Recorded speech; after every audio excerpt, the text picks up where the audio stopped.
So Maru is here. Is she good? Is she fun? Is she meta? But more importantly, is she worth your pulls? Let's find out. First, let's look at her kit. Okay, her main passive is Collapse.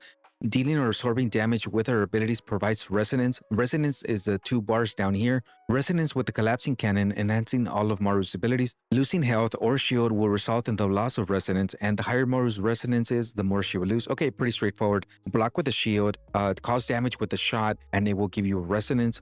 Once it's over 50%, it's gonna do more damage. Now for her first ability, Annihilation Blast, shoots a cannonball that deals damage and inflicts suppression. Suppression means they can't do as much damage. It's basically a damage nerf to the bosses or enemies, and knockback, which obviously knocks them back. You can use this on yourself to get people off you if they're like all up in your space. Resonance significantly impacts the cannonball's damage. The explosion creates 3 smaller shells when at 50% or higher. Okay, that was a brief explanation, and in the more detailed one, you can see that whenever you have 100% resonance, you get 100% more damage. Also, when it's over 50, that's when it splits into the 3 projectiles. So you always want to have it at least over 50 before you fire it. And for her second ability, this is going to be her shield. A vortex barrier forms the collapsing cannon's muzzle, converting engulfed bullets and blast damage into an overall shield. Resonance affects the overshield's duration in real time. When resonance reaches 50% or more, the barrier provides a larger protection and range. Okay, that was a brief explanation. Now let's look at the more detailed one. So basically, once it's fully maxed, you're gonna generate a shield at 400% efficiency. Then your resonance, when it's 100%, it's gonna last 8. It's gonna make your shield last 8 seconds. And then, and this is the best part, right? You can use this without being fully recharged.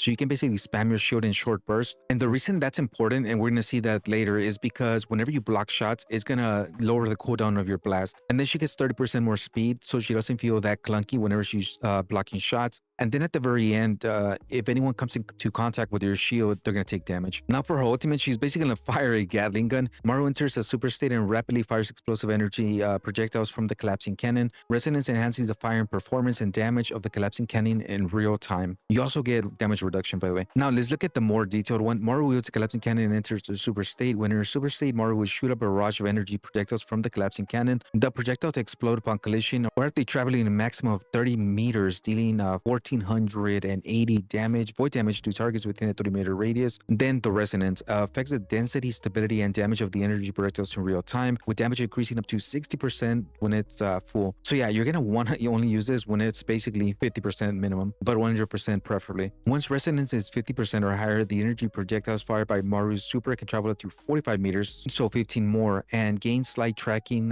capability when fired. That's pretty nice. When her super state, Maru's walk speed is increased by 50% and she gains damage resistance, but sprint is disabled. This thing hits really hard, especially whenever you have your resonance fully charged. Now for her traits, and this is going to be the best one. The vortex barrier generated by Abyss Engulf will recharge Annihilation Blast when it absorbs damage. And so basically your shield, whenever you take damage, you're gonna absorb it and recharge this real quick, especially against Hive. Like the Hive witches are gonna recharge your thing super quick. This thing is like, the way it synergizes, it's great. Then her second trait, Harmonic Transition, using Abyss Engulf doesn't interrupt reloading. Okay, reloading is still possible while the barrier is active. It's not that bad, but it's not going to be necessary because of the guns you're going to use. And for her last trait, Final Wish, defeating targets with a Blight Volley, which is her super, replenishes up to 50% super energy depending on the target. Base combatants 10%, so this is red bars. Elites, which is yellow bars, 20%, and powerful and stronger combatants 30%, which is either bosses or like the armored Shinkas and stuff. This is really good. This allows you to spam your ultimate more often. Now for her mastery, when resonance is at 50% or higher, weapon shots will produce 3 split shells. Then level 2 increases the base damage of the split shells by an additional 30%, then 60%. And then level 4, split shells damage increases by 8% each time they hit the same target consecutively within 1.5 seconds, increasing up to 24%. This is going to add so much more damage to your weapons. This is amazing synergy. And then level 5, the last one, increases the base damage of each split shell by 100%. Yeah, so overall, this is really great just for your weapon. It's so much free damage, basically. With that out of the way, let's get into her build.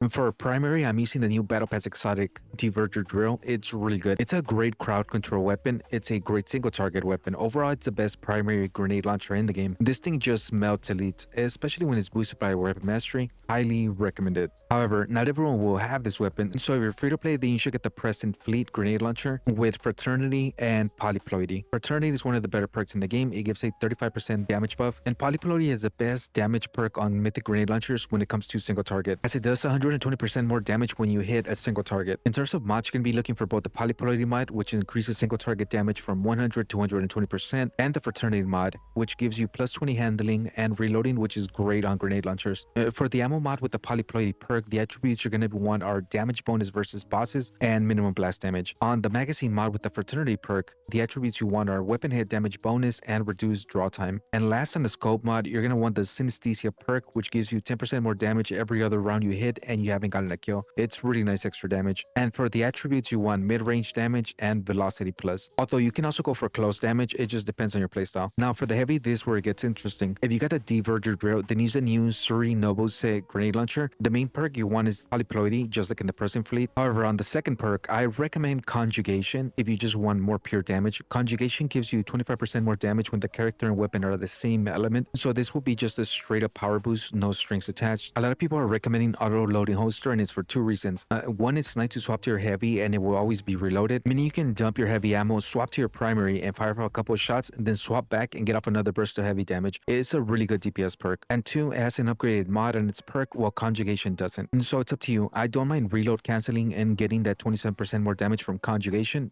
For the mods, you're going to want the Polypolarity perk on the ammo mod with boss damage and minimum damage attributes. On the magazine mod, you're going to want the auto loading holster perk if you have it. The attributes that you want are weapon hit damage bonus and reduced draw time. And last, for the scope mod, this grenade launcher also has Synesthesia, so get the Synesthesia mod perk, and for the attributes, go for mid-range damage and velocity plus as well. However, if you're free to play, I would really consider the Sati Elixni exotic grenade launcher. Everyone has this weapon, and honestly, this thing does insane damage. Only thing I would say is not to use its exotic perk to get the boosted grenades, as you actually want to use Maru's super. Outside of that, this weapon, it's really great. Now, onto our artifacts. I know this is one of the recommended loadouts, but after testing it, it is really good and it synergizes well with their playstyle.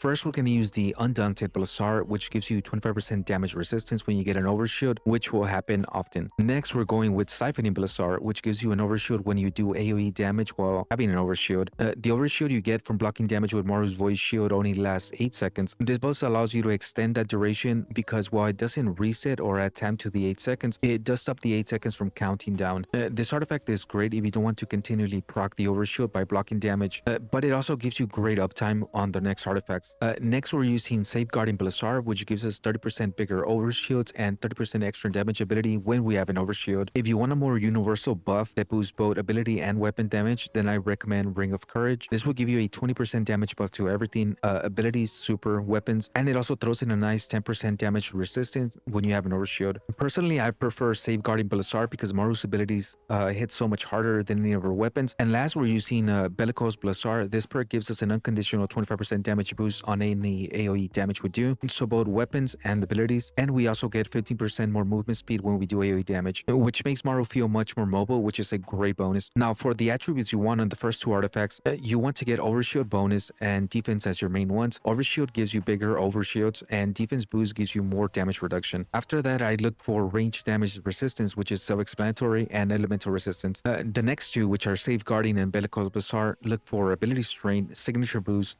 super boost, and void damage. This will make your abilities hit insanely hard, which, like I said before, is where your damage will come from. You can also swap signature boost for weapon enhancement if you want your grenades to hit harder. Now, let's look at our talents. So the first one is going to give Annihilation Blast 2 charges, which is honestly insane. This thing hits insanely hard, and now you get to use it twice. On the second one, okay, so this is going to be straight up cooldown reduction on your shield, which is good. Reduction on your shield means reduction on your Annihilation Blast. So this one's solid. Not as good as the first one, but still good. Now let's look at our third. When resonance is 50% or higher, the number of smaller impact shells ejected after Annihilation Blast cannon explodes is 5. So the regular one is 3, and so you're basically getting a 66% damage boost from this. Now, onto the fourth.